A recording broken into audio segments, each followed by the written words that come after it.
Assalamualaikum warahmatullahi wabarakatuh.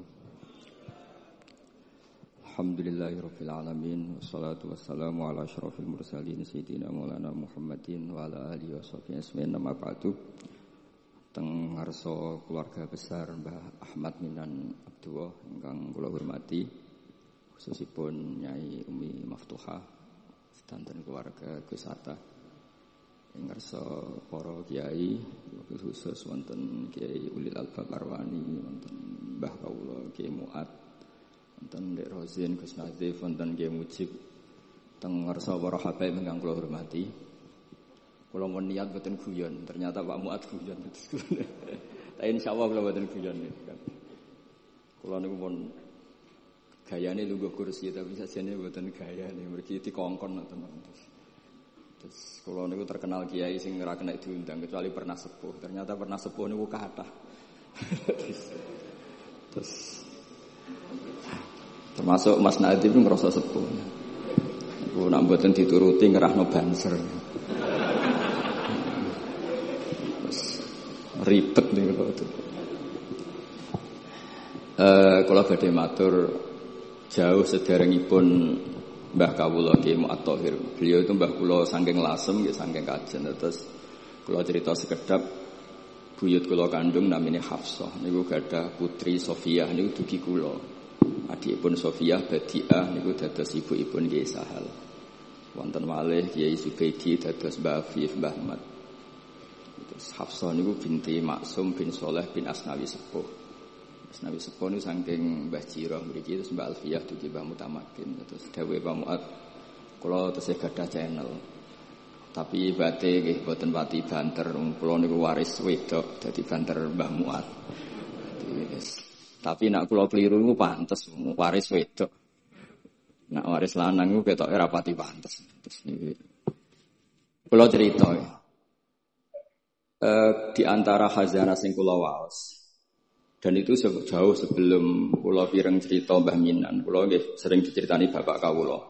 Bapak riyen badhe khatam saking buyut Zubaidi, khatam teng mriki ngaos Mbah Dola.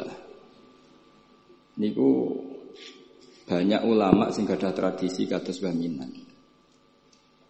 Teng kitab Ummul Barohin ini diterangaken Nabi Musa sausé kepanggih pangeran. Niku nak ketemu suarane tiyang kupinge ditutupi.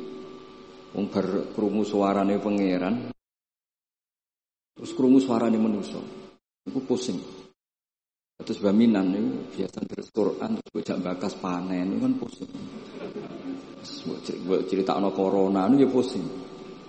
Biasa asik mbek pangeran terus itu mesti istildarnya billah, nyamannya dengan Allah.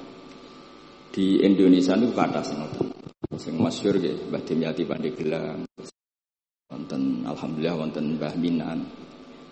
Kula gadah pernambah angsal pernambah kula namine Mbah Nur Syams. Kanca beliau di Mekah.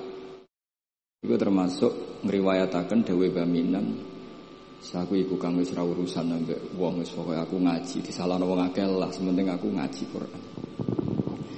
Terus kula alhamdulillah termasuk orang yang pernah diberi kesempatan sowan beliau di kamar beliau dan saya tasyarruf sekali merasa mulia. Karena khazanah itu memang ada. Terus kalau cerita sekedap para tamu di Mbah Minan kalau dengan logika saiki wong lagi muhadasah mbek pangeran munajat. Munajat waos Quran, khatam. Kemudian jenengan nganggo kalam-kalam adami. Niku nggih cara hukum tirakat nggih batal kados salat niku nek omongan adami niku batal. Terus kata orang-orang yang punya pilihan seperti itu, wahsyah, merasa tidak nyaman dengan makhluk. Ketika kula bahasakan mendengar suara Tuhan, itu tentu ini menjadi masalah dalam kitab Tauhid karena laisa fi harfin wala sautin. Tapi ini pun jadi istilah umum. Hatta yasma'a kalamullah. Kula cerita tentang Imam Syu'bah. Imam Syu'bah niku lam yusroh lahu firasun khamsina sana. Beliau itu enggak pernah lemean 50 tahun. Dan beliau khataman itu 24.000 kali. Bisa sampean bayang.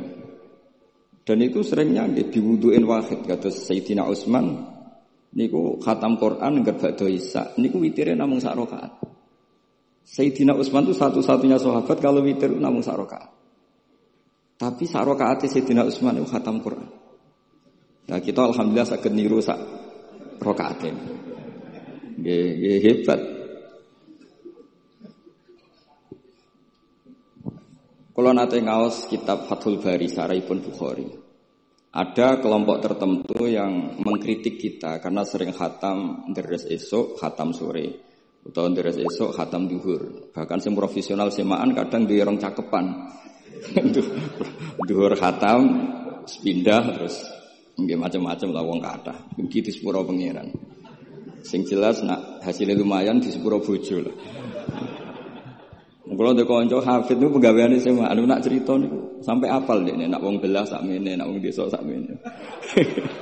Aku nak diundang wong desa susah ra karuan. Tak kok ilo kena apa? Beda Mas tak undang kula Mas. Tak pikir beda niku napane ngono. Ternyata nggih niku nih.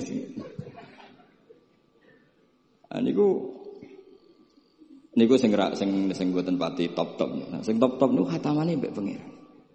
Lah lucune niku sami.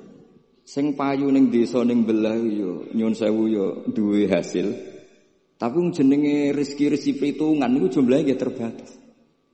Nek sing khataman teng kamar ngoten niku mboten terbatas, wong niku langsung hubungane mbek pangeran. Dadi sampean sering semaan mbek baminan semaan mbek pangeran mesti keramat baminan semaan mbek pangeran. Mergo sampean kontrake kontrak basari, kontrak injek manusa. Sik ro bedane wong belah pejabat ambek wong desa niku. Kanca kula sakniki mboten purun semaan, gara-gara krungu debate. Niki kisah nyata. Cara sing lanang niku 50.000, zaman niku tahun 9 berapa. Cara sing wedok niku 20. Debat terus dipadakno. Wong macul wae mau 20.000. Apa meneh iki semaan ning jero omah, dadi 20 wis cukup. Gara-gara krungu debate niku terus mboten nate purun diundang napa? Semaan. Niki cerita. Tapi ilmu yang saya dapatkan dari bapak saking Badullah, niku dawuh Badullah, kena kepengen semaan diundang wong ikhlas iku gampang Nur. Kowe sering deres. Jadi nek diundang wong anggap bae derese pindah tempat. Nah, tapi nek sampean ra tau ngaji khatam, jebule nek diundang semaan khatam, nek ning omah ra khataman, berarti orderan sampean. Jadi iki solusi bagi kanca-kanca hafid sing wedi dosa, nek sing mboten wedi nggih monggo terusno mawon. Niku carane niku nggih tetep teng dalem nggih khataman, mungkin nek diundang berarti khatamane pindah tempat.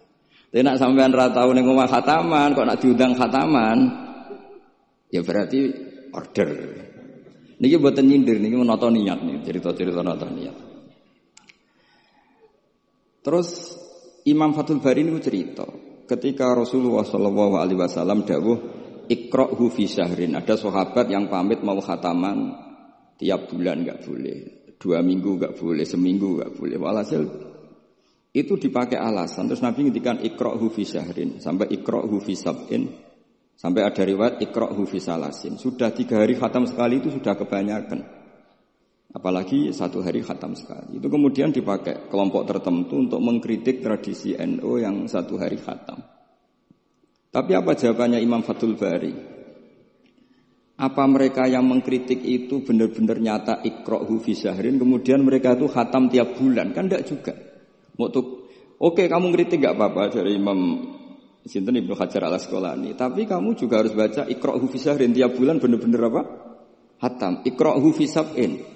Memang benar-benar tiap 7 hari khatam. Niki ngritik sing khataman sedina tapi ya ora khataman tiap 7 hari. Jangan bakatnya nonton ngritik.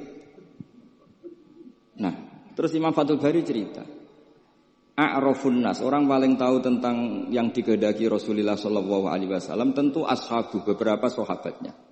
Dan ternyata Sayyidina Utsman itu setiap malam khatam. Artinya apa? Tiap hari beliau khatam. Masa Sayyidina Utsman enggak tahu hadis itu? Sayyidina Utsman tiap malam niku khatam. Imam Bukhari rawi hadal hadis yang meriwayatkan Nabi itu melarang khataman keseringan, yang meriwayatkan hadis iqra'hu fi syahrin, iqra'hu fi sab'in. Beliau itu tiap malam khatam Quran, dan khusus Ramadan khatam 2 kali. Bukan karena order lagi, memang benar-benar khatam. Jadi pagi khatam, indal iftar, nanti khatam lagi sampai iddas sahur. Sehingga terus mulai sanad kula dugi Mbah Dola, dugi Mbak Arwani sedanten lewat orang tua saya, lewat guru-guru kita. Khataman tiap hari itu enggak punya akibat apa-apa. Karena itu ahwalu masyayikhina, itu sudah perilaku masaya-masaya kita. Terus niki yang perlu saya ungkapkan. Kemudian orang-orang yang kayak Mbah Minan itu ngalami toyul wakti. Gurunya Imam Sa'roni namanya Ali Al-Mursifi, ini cerita tentang Sirajul Qori. Saraipun Mandumah Satibi. Di antara keramatipun gurune Imam Sa'roni, niku satu hari itu khatam 360.000. Satu hari. Sampeyan iso bayangno 360.000. Niku boten sampean takwil paling kulhu pengganti Quran. Boten ya memang dibaca. Sampai muridnya Imam Sa'roni itu tanya, "Taqra'uhu bi harfin wa sautin?" Apa kamu baca dengan huruf juga ada suara jenengan? Naam. Terus kata beliau, "Maddawli al-waqta." Ini Allah memanjangkan waktu untuk saya ikraman di Rasulihi Muhammad sallallahu alaihi wasallam. Jadi beliau ngalami toyul waktu. Toyul waktu itu waktu diringkas sedemikian rupa sehingga beliau baca itu dalam waktu 24 jam ya kayak mungkin bagi kita ratusan tahun. Namanya toyul waktu. Nah, kenapa itu bisa terjadi? Terus kata-kata sarahnya Satibi tadi Sirah Usgora, wa hadza amrun la tasa'ul uqul wa hadduna minhu at-tasdiq. Ini sesuatu yang mungkin nalar kita tidak sampai, tapi sudahlah kita percaya saja. Nah, kenapa kita percaya? Karena Quran itu kalamullah sing aslinya itu laisa fi harfin wala sautin. Tidak melibatkan suara, tidak melibatkan huruf. Itu yang kalamun azaliyun. Kemudian orang ini ditarik ke Lauh Mahfud. Kemudian dia ngalami yang seperti itu. Dan itu bagi orang-orang dekat Allah sah saja. Kuntu sam'ahu alladhi yasma'u bihi wa basaruhu satrusnya. Orang-orang yang dekat Allah itu ibaratnya mau melafadzkan apa saja itu sudah kayak mewakili itu. Kenapa begitu?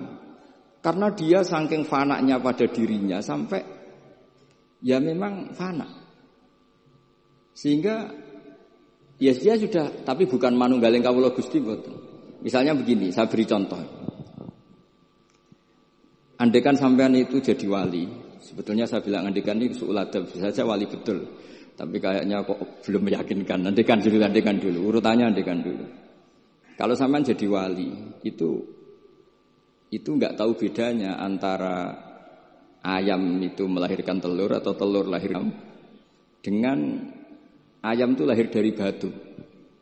Itu enggak tahu bedanya. Apalagi Nabi. Nabi itu malah enggak kepikiran kalau itu ada bedanya. Kenapa? Ketika kamu percaya kudrah azaliyah sing ghairu mahsurah, kamu percaya kudrahnya Allah Ta'ala itu tamah sempurna. Itu kan sampai mesti berpikir, memangnya ayam bisa bikin telur? Memangnya telur punya kemampuan apa untuk menjadi ayam? Jadi sampean tahu betul kalau ayam itu tidak ada kudrohnya sama sekali, tidak ada kemampuan sama sekali untuk melahirkan telur tercipta jadi ayam. Artinya apa? Meskipun sesuatu itu sudah adi, sudah biasa, tetap yang ada adalah kudratullah, bukan hukum adat yaitu ayam menelur. Sehingga seorang nabi itu misalnya Nabi Soleh ditanya, apa bukti mujizat kamu? Saya minta unta keluar dari batu besar ini. Dari Nabi Soleh, ya enggak apa-apa. Karena beliau itu tahu betul ketika unta lahir dari unta, itu memangnya unta bisa apa? Memangnya unta iso gawe unta, ayam iso gawe telur. Semua itu ada kudroh azaliyah, ada kudrohnya Allah. Nah wali dan apalagi Nabi itu tahu betul itu. Sehingga ya, enggak ada bedanya. Misalnya para Nabi sampean tanya, ayam bisa melahirkan telur, apa batu ini bisa melahirkan telur? Ya jawabnya bisa. Sehingga ya betul lah. Terus ada Naqatus Sholeh itu keluar dari apa? Batu. Dan Nabi Soleh biasa saja karena beliau memang Nabi. Rasulullah ketika sahabatnya kelaparan, terus diundang Jabir masakannya sedikit. Ya beliau bilang ini masakan harus jadi banyak. Ya banyak untuk orang sekian ribu cukup. Ketika sahabat kurang air di padang Sahara itu, sahabat bingung nyari air, Nabi malah sari, masyhur. Sare terus ya santai aja ketika beliau dilaburi kurang air terus ya sudah minum air dari sini terus fana ba'al ma' min baini asabi'i. Karena Nabi itu orang yang tidak bisa didikte oleh hukum adat. Sehingga enggak terus ayam ini bisa melahirkan telur, berarti mungkin. Kalau batu enggak melahirkan telur enggak mungkin. Terus kamu bilang ini mungkin, ini tidak mungkin. Itu kita kalau di matolek kan diajari. Padahal mungkin enggak mungkin berdasar hukum adat. Bukan berdasar kudrohnya Allah. Nah, orang-orang yang sudah begini masalah rezeki juga gitu. Soalnya sementing para pangeran, mosok dimbarno pangeran. Akhirnya sudah sementing muamalah mbek Allah. Makanya ada cerita seorang Habib dia enggak punya pekerjaan terus setiap hari dia sholat, tiap pagi ngantor. Ternyata dia ke mushola atau ke masjid sholat. Terus kata Habib itu, ya Allah, semua orang yang kerja engkau gaji, maka saya ya harusnya engkau gaji.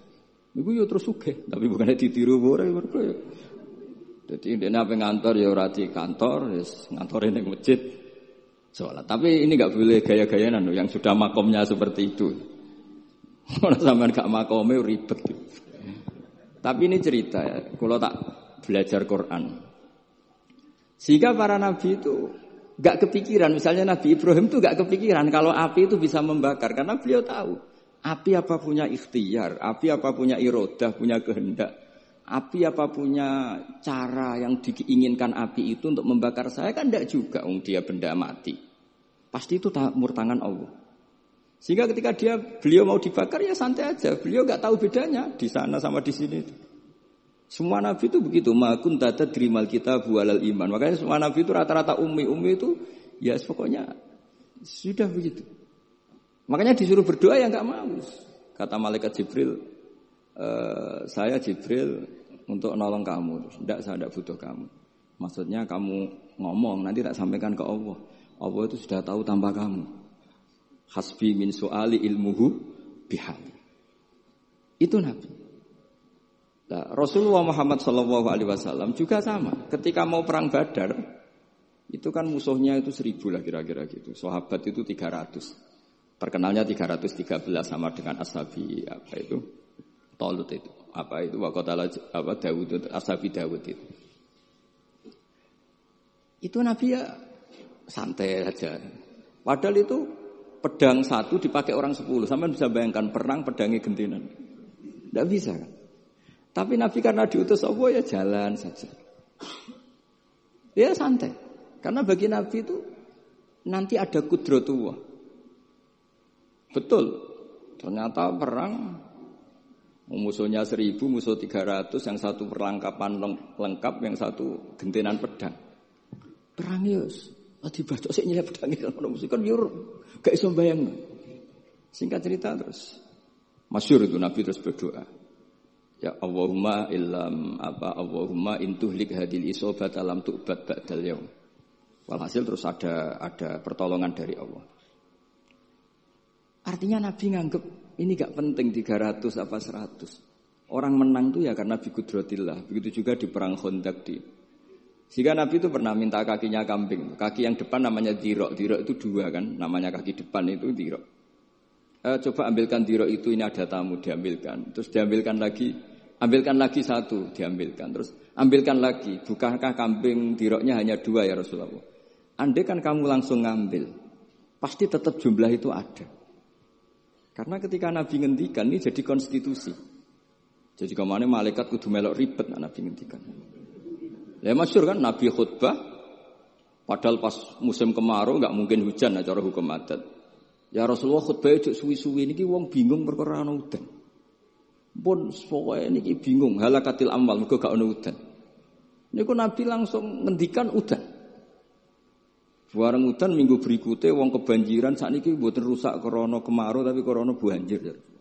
Niku Nabi menghentikan Allahumma hawalena wala ini langsung mari. Artinya Nabi itu enggak bisa didikte terus. Ini secara ilmu falak ini enggak musim hujan. Nah, kiai saya kan perhitungan gelem istisqa sak usih didelok wis musim dadi istisqa. Kula ndek kanca kiai ahli falak niku kon istisqa ora gelem. Tak takoki kena apa? Tak hitung jek suwe kesudan iki. Engko ora ketara ramandine dadi dekne ngenteni.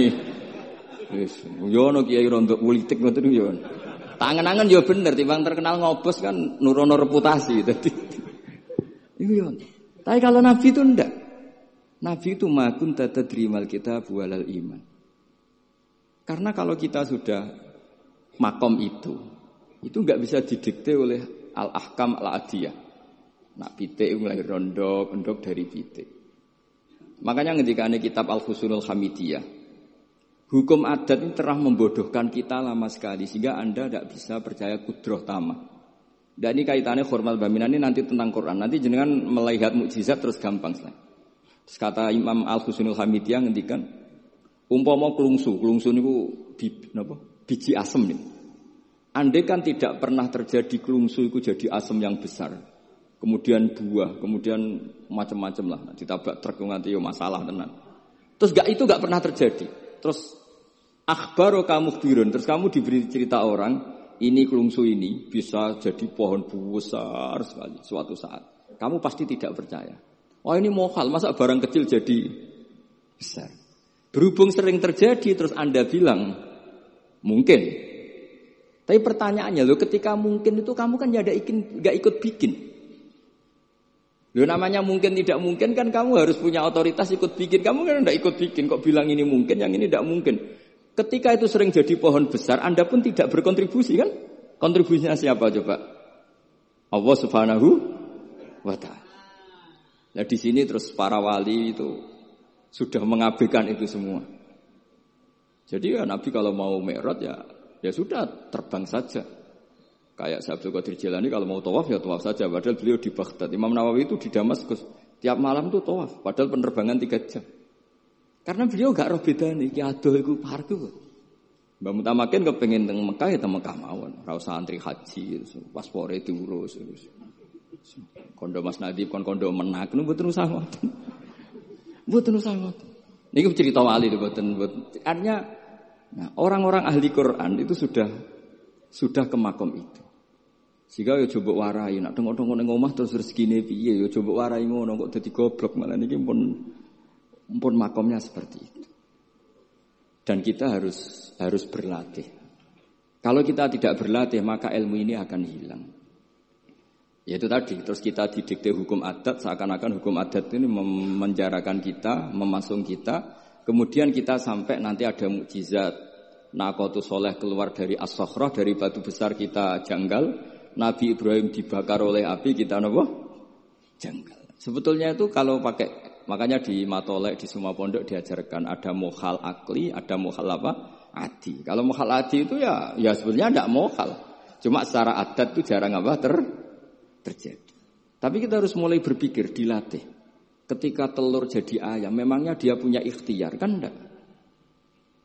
Tetap di situ ada kudratu. Wah, nah kalau sama-sama kudratu, wah bedanya apa? Telur keluar dari ayam sama telur keluar dari batu. Kan sama-sama yang menentukan adalah Nah di sini ini latihan tauhid. Terus yang terakhir untuk sering baca Quran secara fasih, secara benar, secara apa? Ini saya cerita min haisul makna ya. Itu sesuatu itu dikembalikan pada yang punya. Saya beri contoh ya. Kalau sampean saya tanya, mic ini kan dari besi, sama ini masker dari kertas, dari kain. Ini kuat mana? Pasti sampean menjawab kuat mic, karena ini materinya dari apa? Besi. Tapi Anda salah. Artinya salah itu, ya semuanya cerdas tapi lagi setengah. Yang benar adalah, ya terserah jenengan Gus jenengan yang megang. Bisa saja ini masker tak rencanakan, tak awetkan, tak simpen, tak museumkan. Saya punya rencana menghancurkan mic ini. Berarti nanti awet mana? Dinosaurus itu konstruksinya lebih kuat, tapi Allah menghendaki habis. Pitik sing ngono isek nganti saiki. Nah, kira-kira seperti itulah hukum Allah. Karena agama itu apa? Jadi ya mam biadi malakutu kulli syai. Agama itu berkeyakinan kalau ya terserah yang punya. Jadi kalau di depan agama kamu tidak bisa bilang ini lebih kuat timbang ini, tidak bisa. Tetap terserah yang Jadi kalau jenengan cerdas betul ditanya, mic ini sama masker kuat mana? Terserah jenengan. Atau kalau enggak, wallahu a'lam. Karena memang iya artinya ini lebih kuat, tapi saya punya rencana menghancurkan. Tapi ini lemah, tapi aku punya rencana tak awetkan. Nah, seperti itu harus dilatih supaya kita terbiasa iman itu bil bayyinah, dengan argumen-argumen yang kuat. Karena memang syaratnya iman menurut banyak ulama ya, lam yakunil ladzina kafaru min ahlil kitab wal musyrikina munfakina hatta ta'tiyahumul bayyinah. Jadi sehingga semua rasul itu punya kecakapan itu. Makanya nanti kalau suatu saat jenengan dekat ajal, dekat apa, itu harus begitu juga dilatih. Ketika saya hidup ya tidak bisa mengatur kehidupan saya, cara kerja jantung, cara kerja organ tubuh kita. Sebenarnya kita hidup kan hidup saja, kita tidak tahu kenapa hidup. Tapi sawangane nak wis mangan menjaga kehidupan. Sawangane nak wis berobat menjaga apa? Kesehatan. Tapi kita bisa apa di depan kudratullah? Jadi harus dilatih terus. Karena ini ngaji bagi yang ahli Quran itu sekolah suwun adat kados Mbah Minan, Mbah Dimyati, beberapa ulama yang enggak keluar kamar itu mulai dulu juga ada. Itu juga satu manhaj karena sudah asik dengan Allah maka asing mengalami wahsah dengan yang lain. Tapi juga ada ulama yang milih kumpul orang banyak sehingga manfaati orang banyak. Dan menurut saya figur-figur di kajian itu sudah sempurna larnya. Ada model Mbah Dola, Mbah Sahal, Mbah Minan sendiri tertutup, tapi Ibu Umi Tuha sosialisasi qiraati kemana-mana. Sehingga ini pelajaran bagi kita bahwa pilihan dekat Allah itu variannya banyak. Yang penting ikhlas sambil terus belajar mendengarkan makalah-makalahnya ulama. Karena makalah ulama ini penting. Kita kalau nggak diwarai ulama itu tidak bisa cara berpikir bersanad. Saya sering didhawuhi Mbah Mun, ihdinas siratal mustaqim itu siratal ladzina an'amta 'alaihim. Kenapa tidak sirataka jalanmu ya Allah? Fa inna Allah ta'ala la ya'kul wa la yashrab wa la yanam. Allah itu tidak makan, enggak tidur, enggak apa-apa. Terus kita bisa niru apa, Pak? Tapi kalau siratal ladzina an'amta 'alaihim artinya thariqullah adalah dengan mengikuti orang-orang yang telah diberi nikmat. Jadi kita niru Mbah Dola, niru Mbah Arwani, niru orang-orang baik. Karena kita enggak bisa niru Allah. Makanya setiap Allah cerita orang kebaikan, cerita kebaikan itu pasti cerita aktor-aktornya. Ulaikal ladzina an'ama Allahu 'alaihim, terus minan nabiyyin. Terus itu aja diceritakan keluarganya, min dzurriyyati Adam wa mimman hamalna ma'anu, supaya orang itu hormat sama leluhur. Saya kenapa cerita Mbah Mutamakin bukan tafakhur bin nasab, bahwa kita soleh begini tuh barokahnya doanya orang-orang dulu. Min dzurriyyati Adam wa mimman hamalna ma'anu. Masih diteruskan wa min dzurriyyati Ibrahim wa Israil. Baru soleh secara umum yang tidak perlu nasab. Wa mimman hadaina wajtabaina. Jadi Allah menghormati nasab sampai seperti itu. Sehingga rata-rata orang-orang soleh itu ya babanya soleh. Mosok turunane sing wakaf masjid, sing kiai puluhan tahun, kalah mbek wong sing dadakan dadi kiai. Yo ketoke ora pati fair. Ini mboten kok urusan kula fanatik nasab nggih. Tapi tetap ini bisa jadi kiai karena melok partai wa mimman hadaina wajtabaina. Tapi yo ketoke yo pantese yo rada antri lah, aja kok ngarep nemen-nemen nak. Ya mosok terus misalnya ora tau wakaf masjid, ora tau wakaf tanah, ngerti-ngerti kepengin mimpin. Sing masjid iku nyunatno maulid, nyunatno tiba, ndekne mimpine ku ngarepno maulid kalau tiba. Ya nak ngaramno iku nggih masjid dhewe, aja ning masjid iki kan. Terus Allah itu saking reganine tiang-tiang soleh dulu itu sampai ketika cerita orang baik itu pasti cerita mbah-mbahnya. Wa kana abuhuma sholihah. Ketika ada orang diperhatikan Nabi Khidir itu pertimbangannya wa kana abuhuma sholihah. Itu dalam kitabnya Said Muhammad, abuhuma itu abuhu as-sabi'. Jadi bapak yang ketujuh dari Hulam ini, bukan bapaknya pas. Kayak Mbah Mutamakin sekarang sudah turunan keberapa, tapi barokahnya sampai sekarang. Jadi selalu ada cerita itu. Makanya disebut ta'allamu ansabakum matasiluna bihi arhamakum. Kamu harus kenal nasab-nasab kamu supaya kamu bisa menyambung rahim-rahim kamu. Kemudian nasab yang gen ini khusus umatnya Rasulullah sallallahu alaihi wasallam alhamdulillah ditambah nasab sebab. Jadi misalnya para habaib itu jelas mulia sekali karena dzurriyyah bad'ah min Rasulillah. Kemudian ada nasab bisabab, yaitu karena iktidak bisunnati Rasulillah atau karena ngaji atau karena ilmu. Ini disebut kullu nasabin wasababin munqati'un yaumal qiyamah illa nasabi wasababi. Sehingga ada orang yang benar-benar ahli bait karena gennya kayak Sayyid Hasan, Sayyid Husain, tapi ada orang yang diaku keluarga Nabi karena amalnya kayak Salman Al-Farisi. Ketika beliau punya ide cemerlang di Khandaq, Nabi memujinya dengan apa? Salman minna ahlal bait. Jadi niki artinya gini, jenengan meskipun tidak keluarga Mbah Minan secara gen karena yang keluarganya ya tentu Mas Fatah dan saudara-saudaranya, tapi kita bisa menjadi keluarga beliau karena amal dan karena mahabbah. Nggih ngoten mawon nggih sing ndonga ya ampun kula lah. Wis nurut mawon daripada niki bentrok nggih ribet. Wow, nak gak nurut itu Mas Nadib terus dikerahno banser ning pun teng kanan kiri niku ribet niku panglima tertinggi napa? Udah kewakili itu ketuane tapi semua yang jelas saged meremot. Nggih, monggo berdoa Al-Fatihah. A'udzubillahi minasyaitonir rajim. Bismillahirrahmanirrahim. Rahmanirrahim. Shallallahul ladzina an'amta 'alaihim ghairil maghdubi 'alaihim waladdallin. Bismillahirrahmanirrahim. Nahmaduka ya ghafuru ya syakuru wa shalli wa sallim wa barik ala habibika Mustafa Muhammad wa ala alihi washabihi wa barik wa sallim asma'in. Allahumma ya ilahana ya wa fi barakatid da'ina ilaika barakatil mutawassilina ilaika bi jaya habibika Muhammad. Ighfir ya Allah limba Ahmad minan Abdillah salam wa ali darajatihi fil jannah wa barik fi ahlihi wa fi dzurriyyatihi ya Allah. Allahumma ya ilahana ya ij'alna ya aminin mutmainin alladzina la khaufun 'alaihim wa lahum yahzanun waj'alna salimin wa nimin mu'afin min kulli bala'id dunyal akhirah waj'al ya Allah himmatan al-ulya fi hadhihi ad-dar'i la kalimatika ya Allah hatta nakuna ya wa khudamatan di syariatika wa abnaina ya Allah wa abnaina fi khidmati syariatika al-gharra al-bayda lailuha kana hariha ya Allah aqimna fi dzalika wa inna ala dzalika ya Allah Rabbana atina fid dunya hasanah fil akhirati hasanah wa qina adzabannar sallallahu alaihi sayyidina Muhammad sallallahu alaihi wasallam subhana rabbika rabbil izzati amma yasifun wa salamun alal mursalin alhamdulillahi rabbil alamin. Wasiril Fatihah.